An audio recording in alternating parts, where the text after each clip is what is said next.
Good afternoon, everyone. Hello.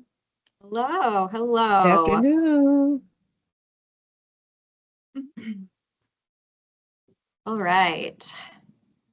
So we're gonna go ahead and get started here. There is a recording on this, so we're gonna go ahead and get started. And if anybody wants to come back and watch it later, you'll have that opportunity. It'll be posted.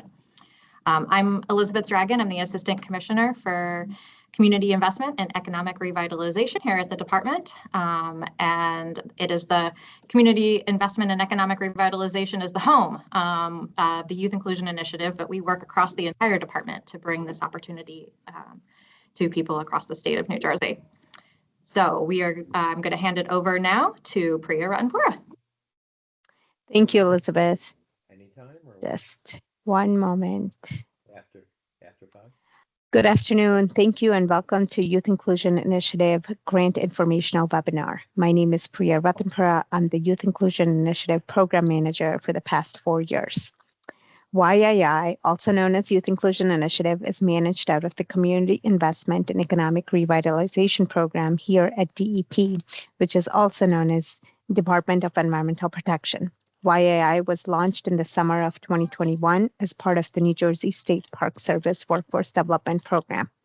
In 2022, YII expanded to include nearly every program within the department. You'll need to apply for this grant by the deadline of March 12, 2026. Some housekeeping for today's session. This presentation is being recorded and will be posted on the Youth Inclusion Initiative website, which can be accessed using this QR code. If you have any questions, please submit them using the Q&A feature through the chat. Please provide your full name and affiliation when posting a question.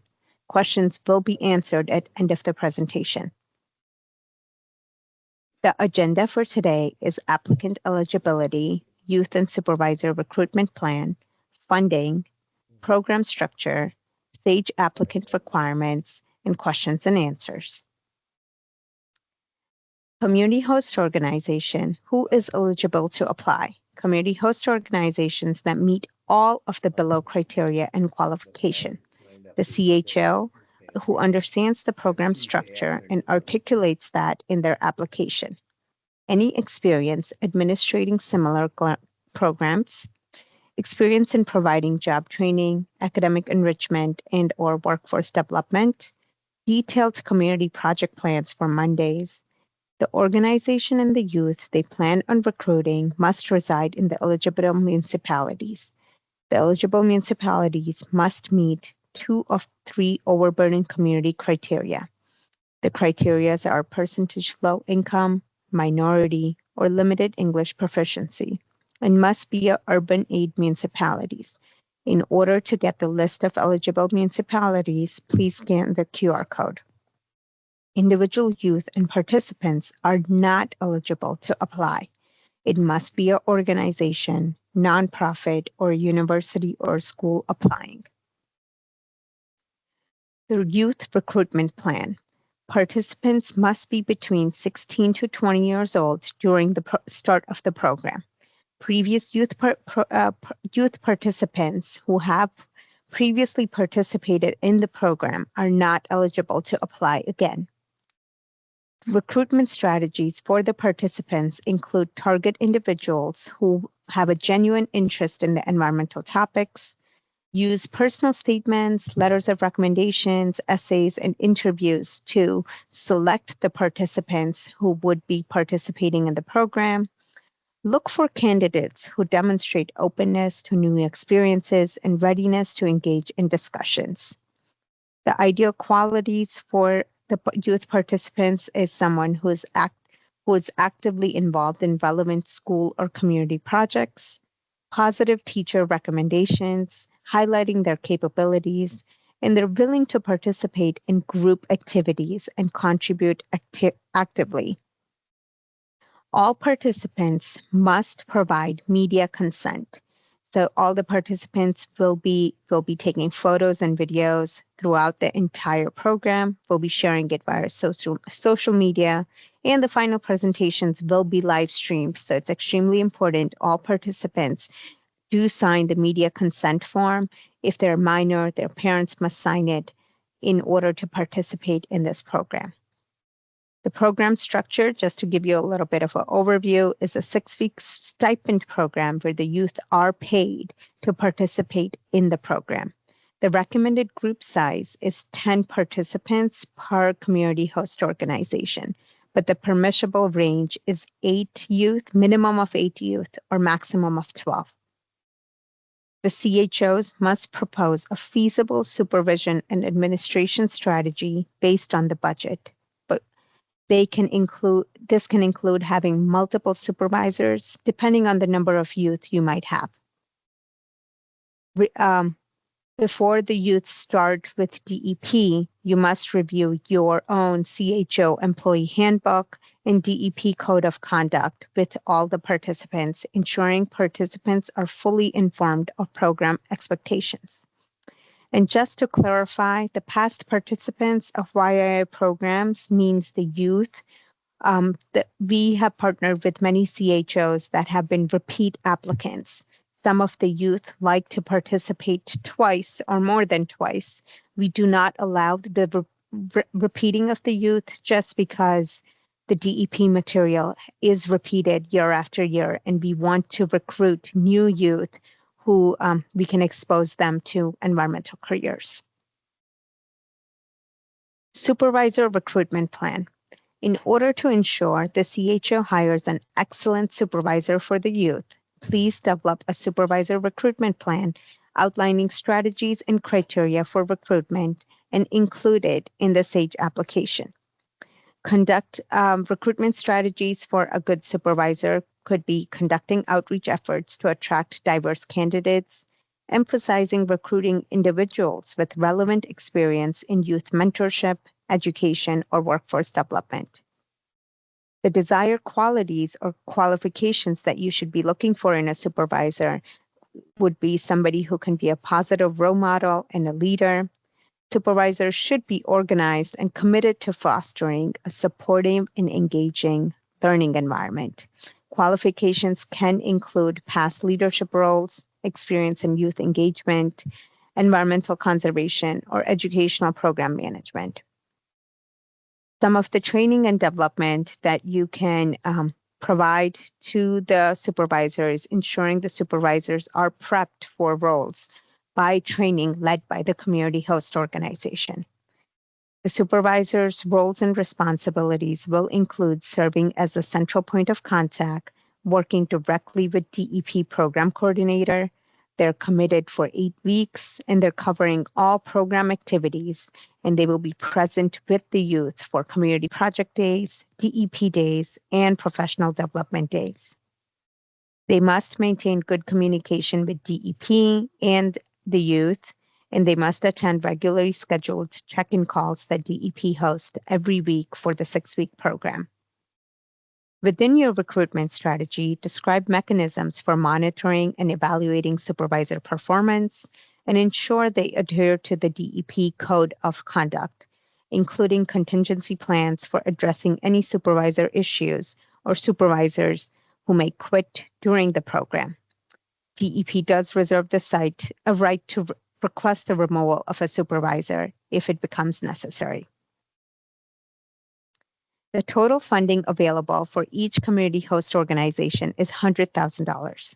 The funding includes supervisor salary, youth salaries, transportation, breakfast and lunches for all youth for the entirety of the program, $5,000 allocated to community project supplies and costs, or other costs, which can include youth supplies such as clothing allowance, water bottles, any other needs the youth might have.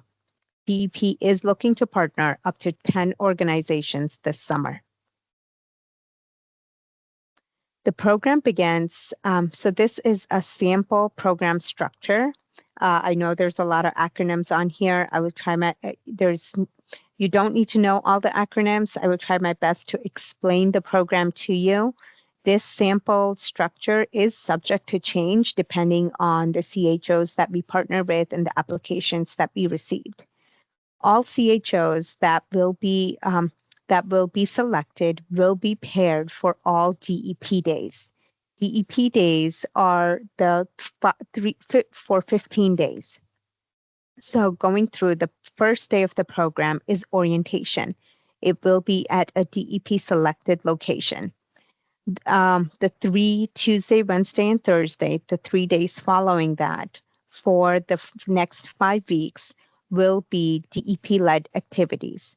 So suppose group 1 and 2 are at FNW, Fish and Wildlife location, while groups 3 and 4 would be at a WRM location. So the locations will differ day to day. So the transportation is needed for the full day. Fridays will be reserved for 5 Fridays will be reserved for Professional Development Day. Professional Development Days are where the youth will be working on their journaling. They'll be hearing from guest speakers. They might be working on their resume and cover letter, and also working on their final project. The Community Project Days, which will be for Mondays starting from week 2 to 6. This is where the youth are working on their selected community project. The DEP days the material is delivered by DEP staff, but we do require the supervisors are highly engaged, making sure the youth are engaged, asking questions, listening to the material that's been given, and actively participating. The professional development days are at a location chosen by the community host organization. And the community project day occurs where the project is actually happening. The last week is very unique, where the Monday is the last day for Community Project Day. This is where you're completing the project. The Tuesday and Wednesday is here at DEP, a DEP chosen location where you'll be here from additional guest speakers, having human resources activities, and the youth will be given a chance to rehearse the final project. So we want to make sure they have some time to rehearse public speaking, making sure their projects are working, everything, the media is working. The last Thursday will be at a CHO location. This is the time to wrap up anything that's needed for the youth, just do any kind of reflection on the program. The last day, the final day of the program on August 14th will be at a DEP chosen location. It will be a full day event where the youth will participate in a college fair type of celebration in the morning. And then in the afternoon, it will conclude with a certificate ceremony and a chance for youth to present their final projects. I know that was a lot of information, but if you have any questions, please feel free to drop it in the chat and we'll discuss them towards the end of the presentation. Since the SAGE application on how do you fill out for this grant, you will be using the SAGE grant application. If this is your first time, I'll be going through some screenshots that will show you how to navigate the SAGE system, and we have a SAGE expert here who'll be able to help you answer any other questions you might have. You can also use this QR code to access SAGE application. If this is your first time applying for the grant here at DEP, please create a new username and password before starting the application. Once you have logged in to the SAGE system, you can click on View Opportunities and look up Youth Inclusion Initiative 2026. This is what your screen should look like, and you would just click on View Opportunities. You would you would select New Jersey Department of Environmental Protection under My Opportunities. You would put in Youth Inclusion Initiative 2026. And you would click Filter. In the next screen, the application preview will be shown. Scroll down and press Apply Now. Make sure you're selecting the Youth Inclusion Initiative 2026. The next screen, once you're in the application, if you click on the Forms menu, you will see all the necessary forms that are needed for this grant. There are 5 necessary forms that you must fill out in order to submit an application. I'll show you the next slides will show you what these forms are and what information is needed. The first form is the CHO information form. So you must fill out all the necessary. So the asterisk shows what the mandatory fields are. You must fill out all this different information and save the form. The second form is the project proposal form. So prior to filling out this form, please ensure you're reading the entire grant application that is on the Youth Inclusion website. You're reviewing the website. You're reviewing this link of request for proposal document, and then start filling it out. So the very first thing is outreach area. This is where you'll be listing the municipalities the CHOs will be doing outreach in. Next is the qualification and experience. This is where you'll describe the CHO, community host organization's qualification and experience hosting a similar program like this. The Form 2 continuation is describing the approach. After that is describing the youth recruitment plan. So as discussed in the youth recruitment plan slide, you must describe what your plan is on how to recruit the youth. Next is describing the supervisor recruitment plan, or if you already have a supervisor that has been selected, you can include the background of that particular supervisor. After that is the community-based project. You'll be describing the project goal. You'll be inputting the project address. This is where the project will be occurring. You'll be listing all the supplies that will be needed for the project. So to keep in mind, you have about $5,000 to purchase all the supplies. So you can list estimated cost of list of supplies that you need and estimated costs associated with each line item for that supplies. You would submit the project plan. This is where you would be talking about what you will achieve with this project and a detailed description on what the youth will be doing and what you hope they will complete on each particular Monday. So for each particular day, you will be putting in, they plan on completing this, they will be doing X, Y, and Z, and so on and so forth for all community days. So for the 5 days, you'll describe in detail what they will be doing. And then once that form that makes the completion of the project proposal form, you will save that. You'll move on to the third form, which is the budget form. This is where you'll be entering all the budgeting information for the entire grant. So this includes transportation, supervisor salary, youth salary, food allowance, and any other costs that you might have. Please include every detail that you can. The more you break down, the more specific it is when we're reviewing the application. And then save the form right here on the top. This just shows you what the additional budget form looks like. Form number 2 is Code of Conduct. Please read through the Code of Conduct carefully. In the next 3 slides, I'll show you what the Code of Conduct is. And these are the expected behaviors for the youth, supervisor, and driver that DEP expects the CHO to make sure they're following. And by signing this, you're agreeing that your youth, your driver, and your supervisor will follow these rules. So the Youth Code of Conduct, the participants in the Youth Inclusion Youth Inclusion Initiative are expected to adhere to all the rules set by DEP. We want to ensure for substance use, participants must refrain from vaping, using marijuana and other drugs, or smoking while actively participating in the program. This applies to all areas, including state parks, bathrooms, partner locations, and during transportation. Cell phone usage. Excessive cell phone usage is not permitted during the speaker part of presentations and activities. While taking photos is allowed, disrespectful usage such as web browsing, personal calls, excessive texting, or excessive social media use is unacceptable. CHO should inform the participants when you're recruiting them that phones may be collected during activities and returned at lunchtime if usage is not controlled. Punctuality. There's a lot of moving pieces. As you saw, you'll be going to a lot of different locations.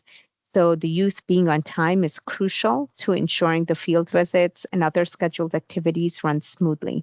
Since this is a paid position, punctuality is essential. Attendance.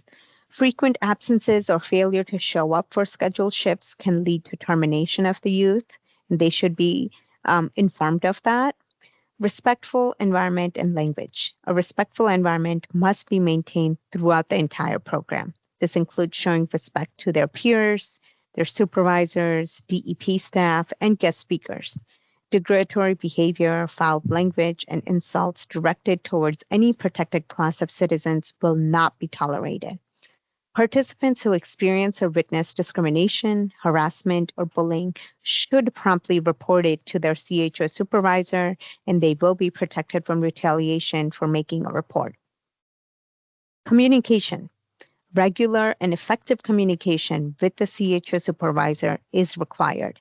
Failure to communicate properly, resulting in disturbance of the program, may be grounds for termination. Last but not least, engagement. Participants are expected to be actively engaged, ask questions, listen, and participate in all activities during DEP field visits. The success of the program depends on the participants' interest in the material, active listening, and willingness to participate, and openness to trying new experiences. I know you could just read this slide, but all of this code of conduct is extremely important. So we want to make sure that you have not only seen it, but you've heard it from us. And you can think about this when you're filling out the application as well. So you can make sure the youth that you hire will follow this code of conduct in order for this program to be successful. The code of conduct for supervisors include maintaining a respectful environment is crucial throughout the entire program. This respect extends to interactions among the youth, DEP staff, guest speakers, and while collaborating with other community-based organizations, their youth, and their drivers. Derogatory behavior is not accepted. CHO supervisors must report any allegations of discrimination or harassment as soon as possible per the CHO's policy. Reports of harassment should be documented accurately and comprehensively, including dates, times, and details of the incidents reported. Retaliation against any individual for reporting concerns or participating in an investigation is strictly prohibited, and the supervisor must take steps to ensure participants are protected from retaliation. Supervisors must ensure that all youth are accounted for during field visits and do not linger in hallways, bathrooms, or outside buildings. They should model the model behavior they expect from the youth, including minimizing phone usage, being respectful and punctual, staying present, actively listening, asking questions, and they're willing to try new things, avoid phone usage, and avoid any foul language in the present. The code of conducts for drivers. CHOs are responsible for arranging transportation for the youth participants. The CHO should ensure their drivers adhere to all the following guidelines. Idling. Drivers must be instructed not to idle illegally on any state or federal property.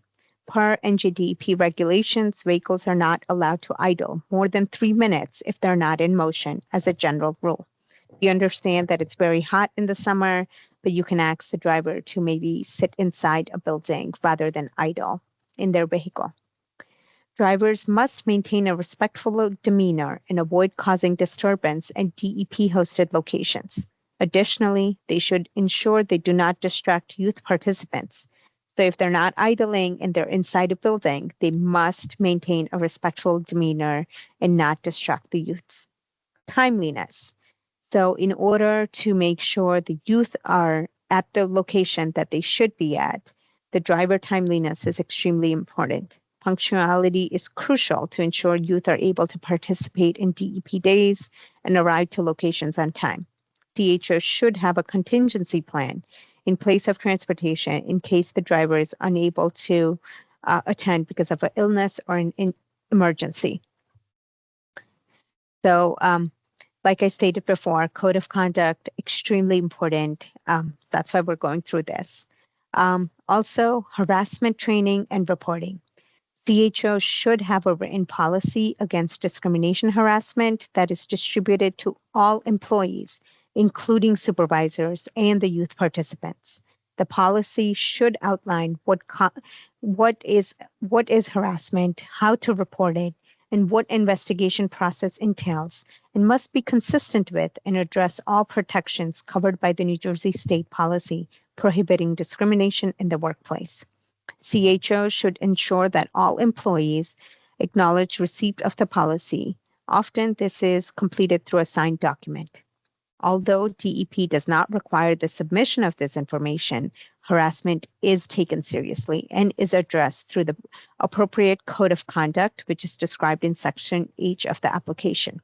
The CHO must promptly notify DEP of all allegation or observation of discrimination or harassment that are reported to or observed by CHO staff.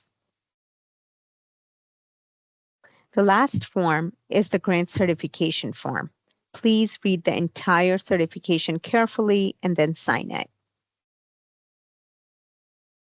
This is in the menu, there's an additional forms tab. This is where you can attach any additional items such as resume, CHO background information, or anything that can help boost your application. This completes the 5 forms that are required, and anything additional that you might want to submit. This is where you would attach it. I know that was a lot of information in a very short time, but this concludes the informational portion of this session. The floor is now open for questions and answers. I am going to turn off this presentation so we can see everyone and answer the questions.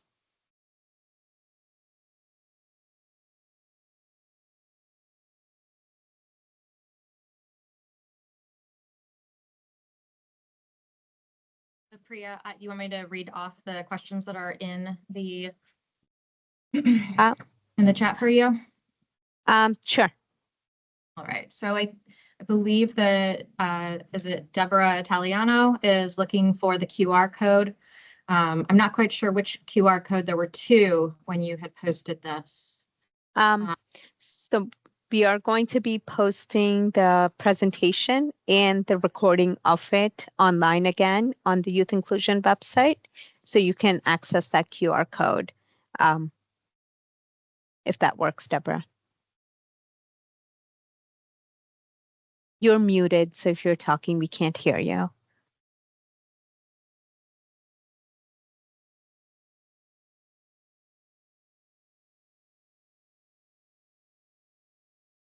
Deborah, you're muted.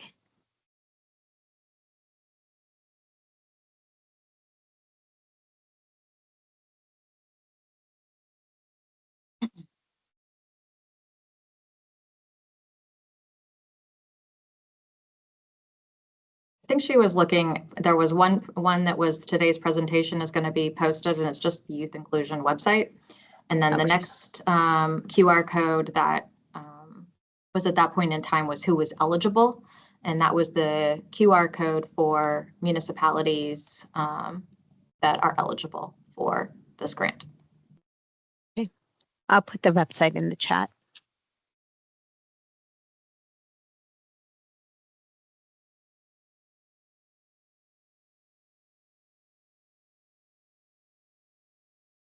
Okay. Yeah, I'm sorry. So it's a little bit difficult. Unfortunately, Microsoft Teams is not the greatest facilitating meetup for the community. A lot of us don't navigate through Microsoft Teams as well as we do Zoom. Just that's feedback. Sorry, I didn't respond. Yeah, I was responding to the first QR code that would speak to the eligibility. Okay. And if this is being posted, all of that is moot, but I was just curious in the moment to have investigated that. And the presentation was very fast, so I couldn't follow that. That's it. Thank you. Sure. Thank you, Deborah. I posted the links at the bottom for the Youth Inclusion website in the chat, and also the eligibility form that you can see. Right, thank you. Sure, of course. Elizabeth, you want me to read off the question and go? Yep, we're Yep. ready. What is the full day is the next question. The full day varies. The youth they can only work up to 40 hours per week. So some of the DEP days, depending on the location they're at, could be as long as 8 hours. Sometimes it could be a little bit longer than 8 hours. But typically the day would start at a CHO location. The youth would meet up. They would have their breakfast, or they would take their breakfast in the bus, and they would go to a DEP location and then come back as late as 5 o'clock. But it does So vary. the DEP is paying for the transportation and the breakfast to the youth? It would be included in your budget. So you would include a line item for the transportation. You would include a line item for the lunch and the breakfast. So there is an option where you can combine the funds to either buy a bigger breakfast or a bigger lunch, depending on the youth's need. But it is part of the grant that's awarded. So you'd Thank you. account for that. Okay.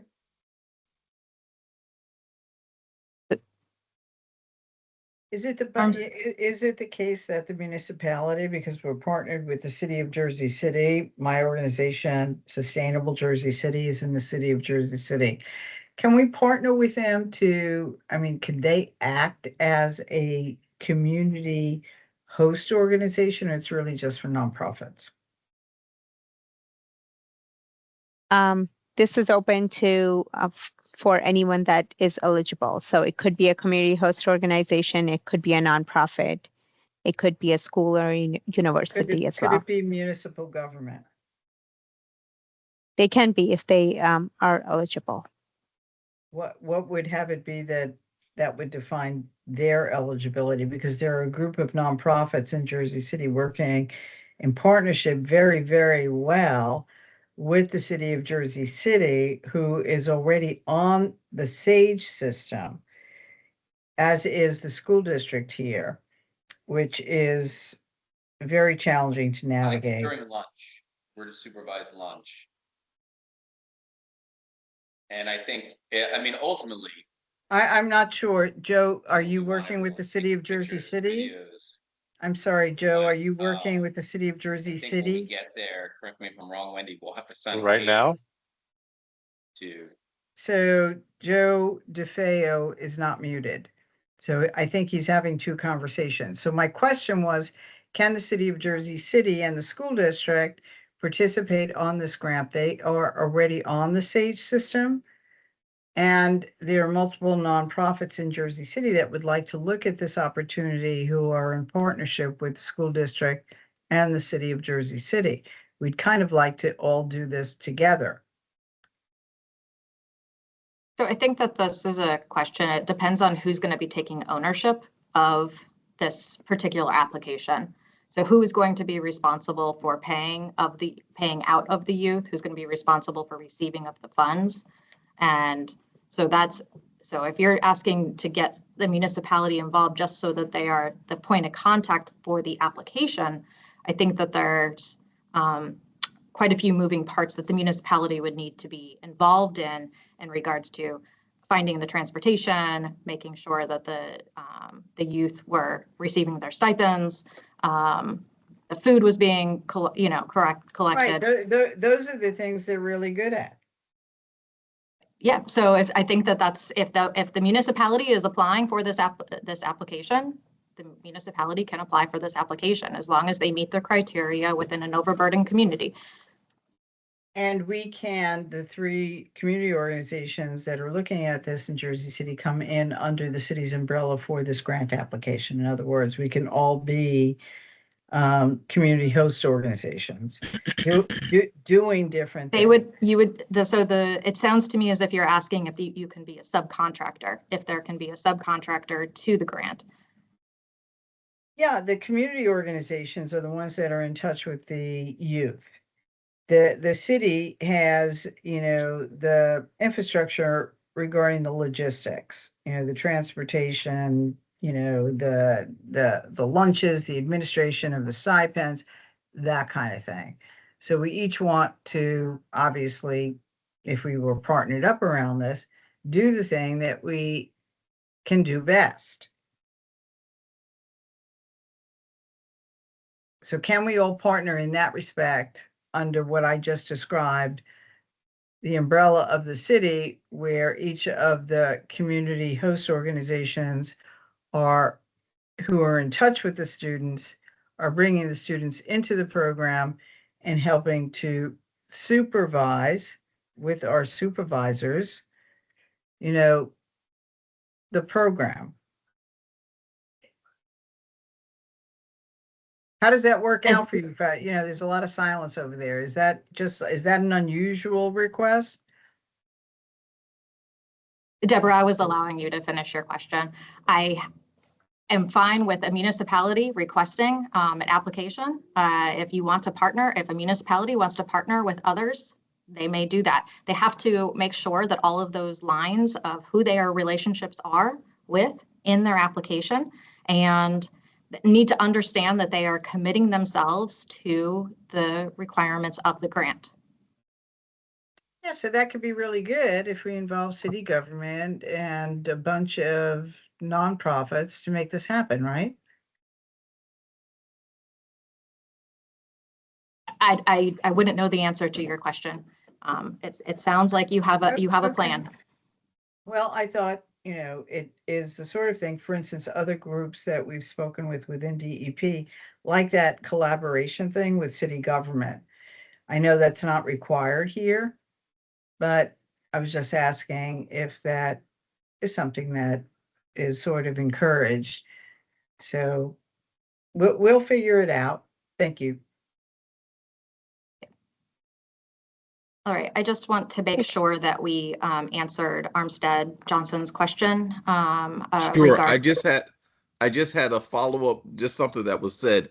Uh, uh, we can receive up to 100,000. It said, yes, lunch is included, but what you mean is lunch is an eligible cost, but the CHO is responsible for arranging the lunch, correct? Correct, and it's not just an eligible cost, it's a required cost. Okay, got it. Thank you. Mhm. Lunch is required for all days. So even if they are at community host organization for professional development days, or even if they are doing other activities, the youth must be having lunch and breakfast for the entire program, 6-week program.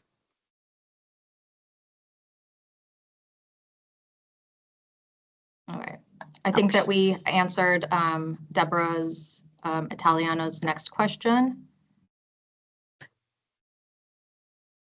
Yes, you did. Thank you. Thank you. Octavia, we have, yes, CHOs that request funding in advance. How will that work this year? So the department recognizes hardships that might be incurred by a community host organization. And once the announcements are made and we are partnering with a community host organization, we will work with you in any funding needs you might have in order for you to meet the quick turnaround times of our application.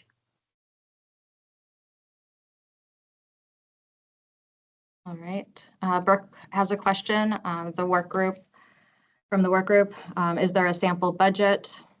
Brooke, did you get the question? Were you able to see the, I know you were logged on early. You saw the budget that was in the Sage system? Yes, so I saw that budget. I was wondering, in years past, we've received a sample budget before we applied. I know in the past, there's been like a certain amount that we can allocate for lunch, for breakfast, per youth, per day. So I was wondering if there are numbers like that we should be looking at. Yes, so when you access the Sage website and you pull up the budget form, that information for lunches and breakfast will be auto-populated, and like the transportation reimbursement rate, that would also be Perfect. auto-populated. So once you access it, you'll have everything on there. Awesome. Thank you so much. Sure.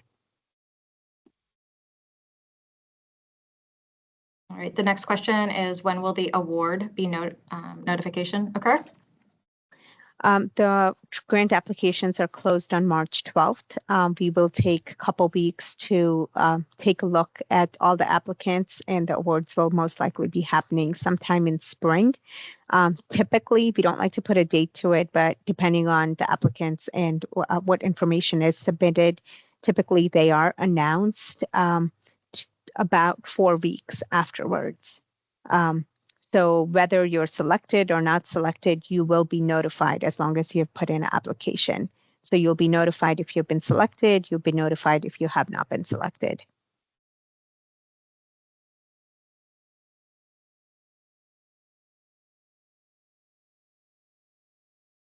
Would the selection of partners for CHOs be chosen at random or be the same?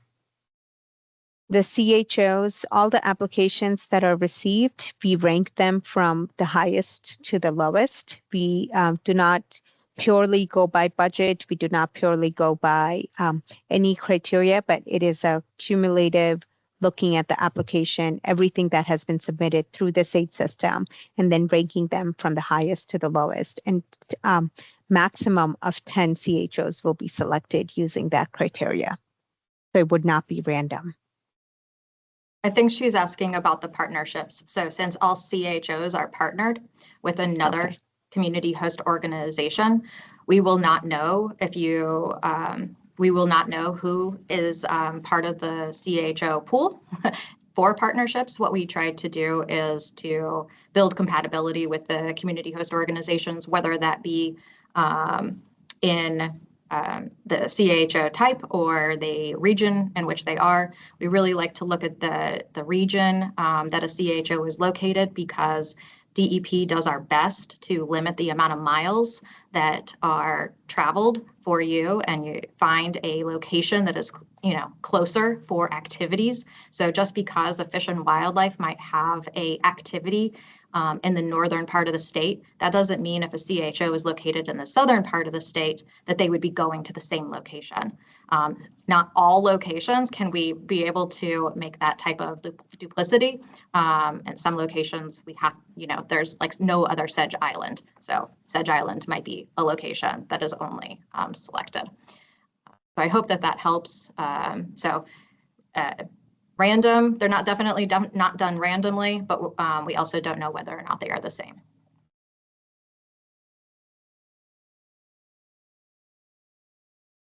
All right, next question is, under the youth recruitment plan, community host organization orientation day, which is prior to 7/6, the start day. So there is no community host orientation day in the 2026 grant application. If the community host organization would like to have a day that they bring the youth together, you may do that. Usually that's the day that we recommend that they sign off on the paper, sign off on certain work papers for your organization, understand the code of conduct, and understand the requirements for your organization's path. All right, Octavia, did you have a question based on that?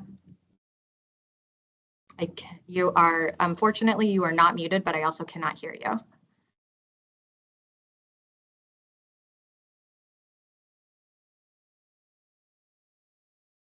If you want to put your question at the bottom.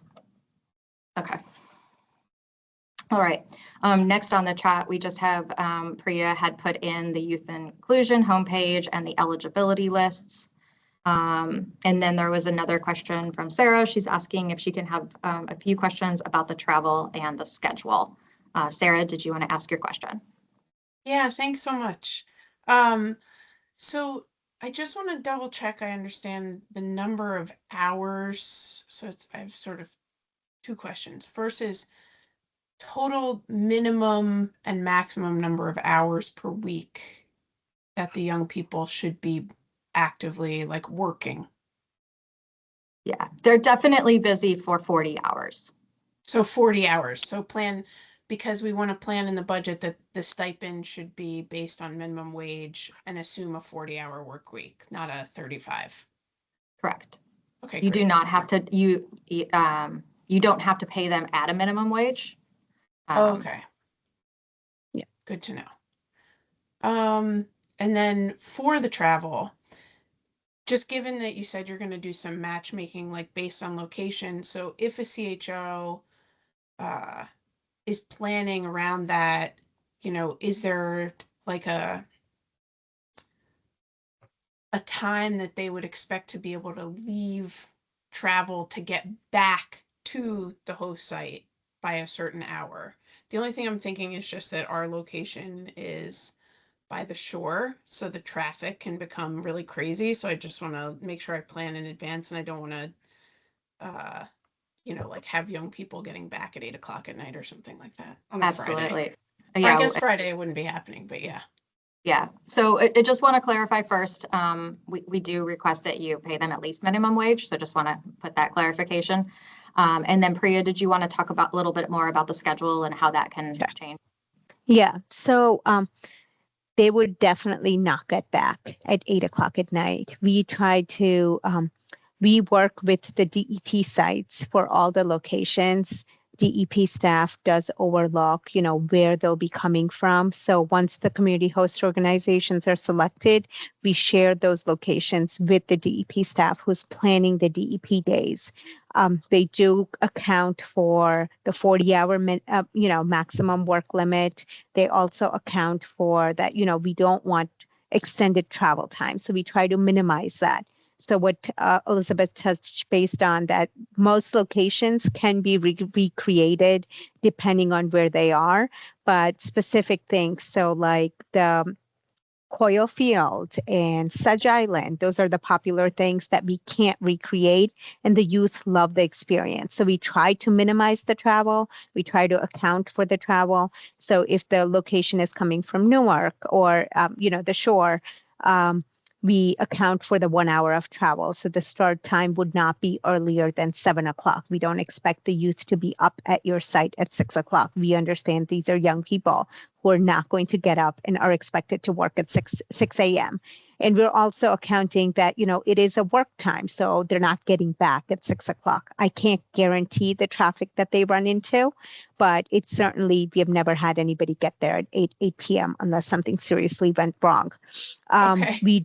That's great. And we also, so suppose the DEP days, the 3 travel days are, suppose you ran into traffic every single day, they're reaching their work limit of 40 hours. That's that's by the state.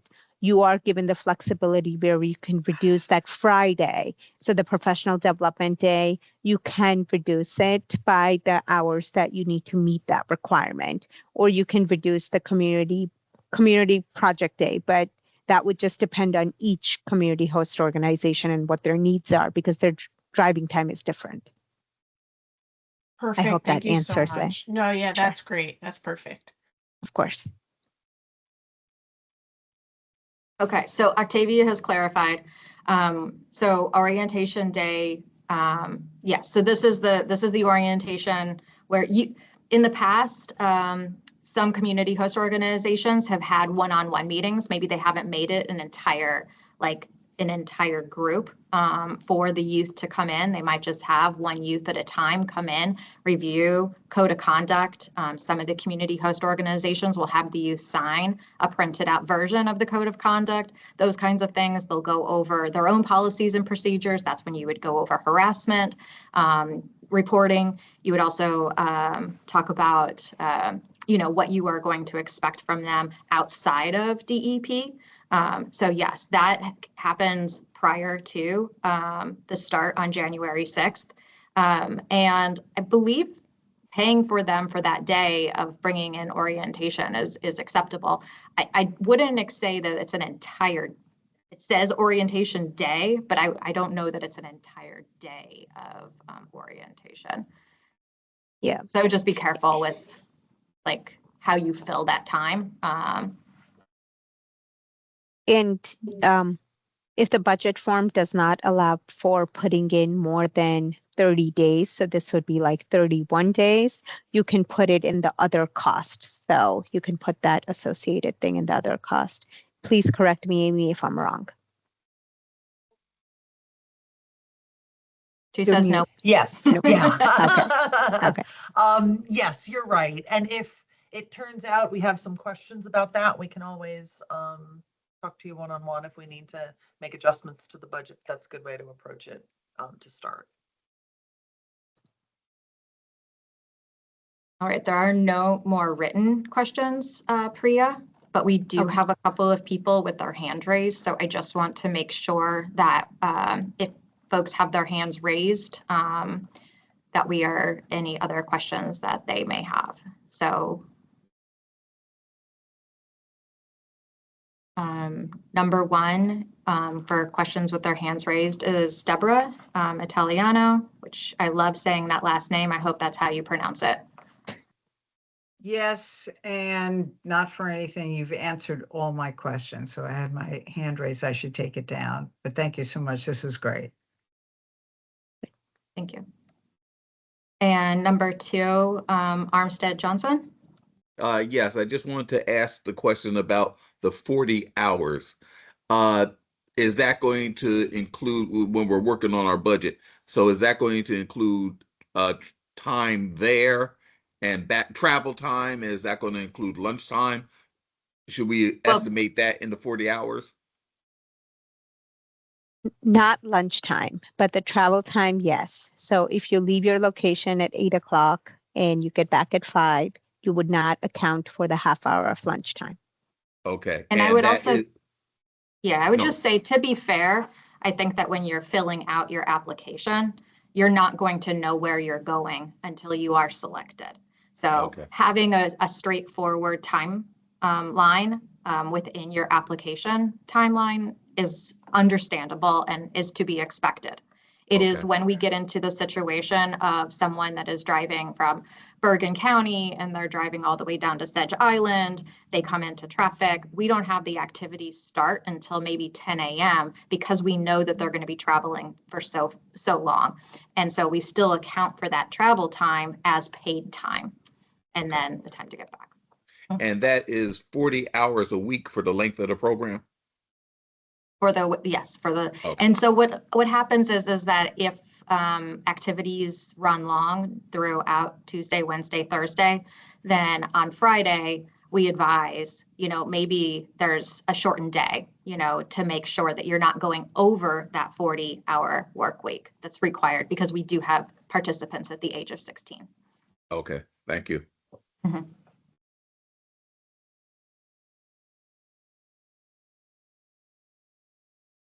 Does anyone else have any other questions?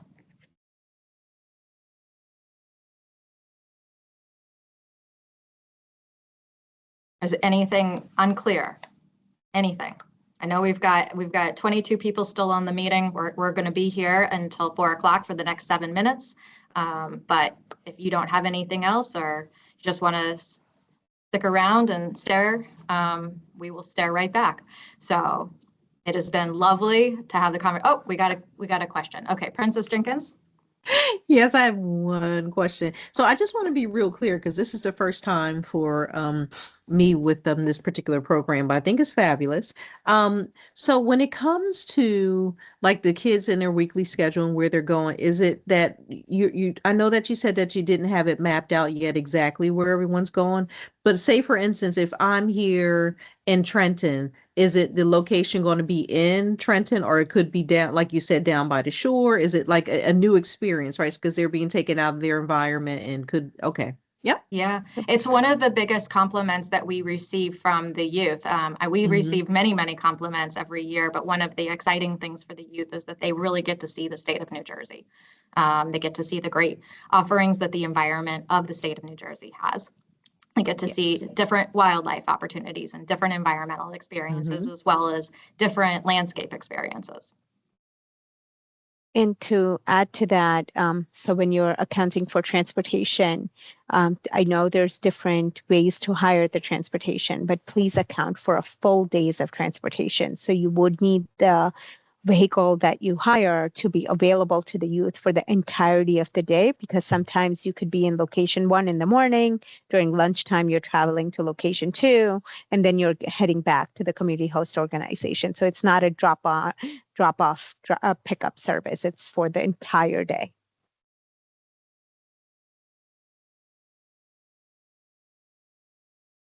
Yeah, I think that that's probably just as is like a tip there is that it's not, don't do a mileage transportation. You do not know right now what your mileage will be.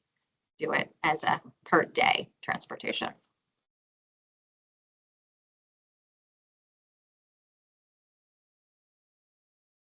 Great Along- question. Yeah, sorry. Does anybody else have any other questions?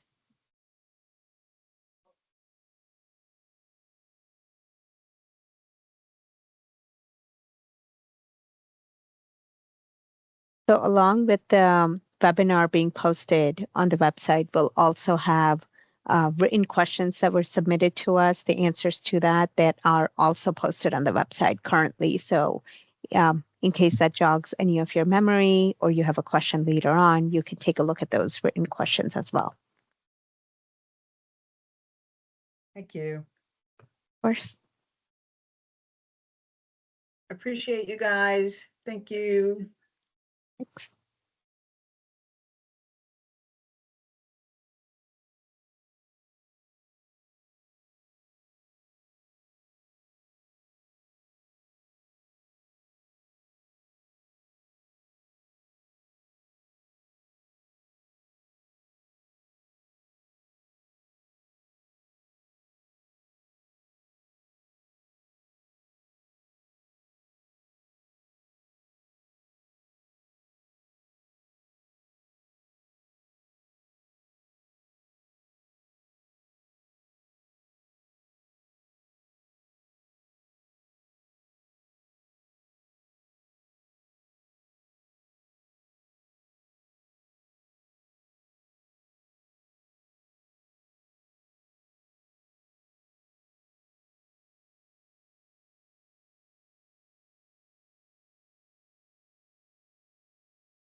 Thank you.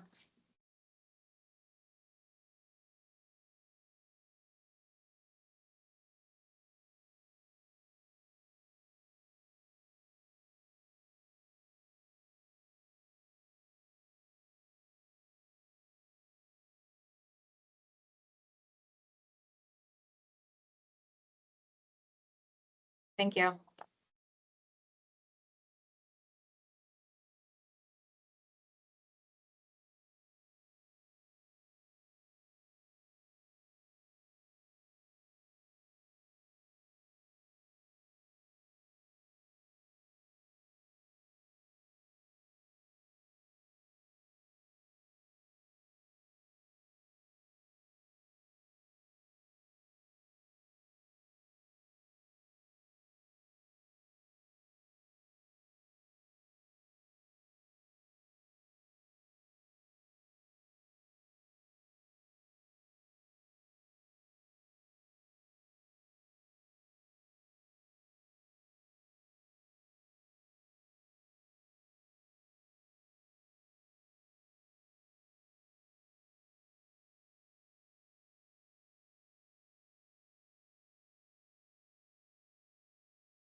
Looks like there's one more question in the chat.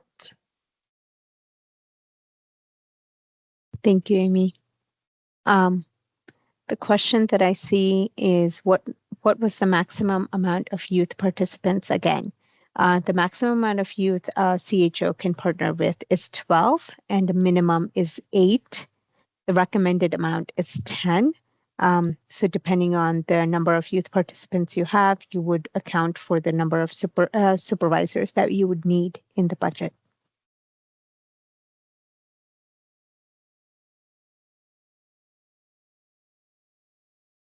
Of course.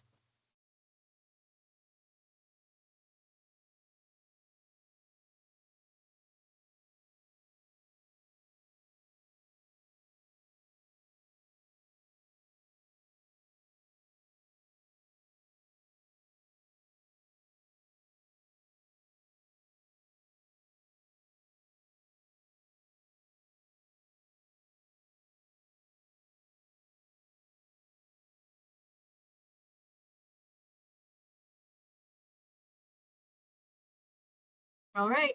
Well, thank you for joining us today. That concludes our informational webinar.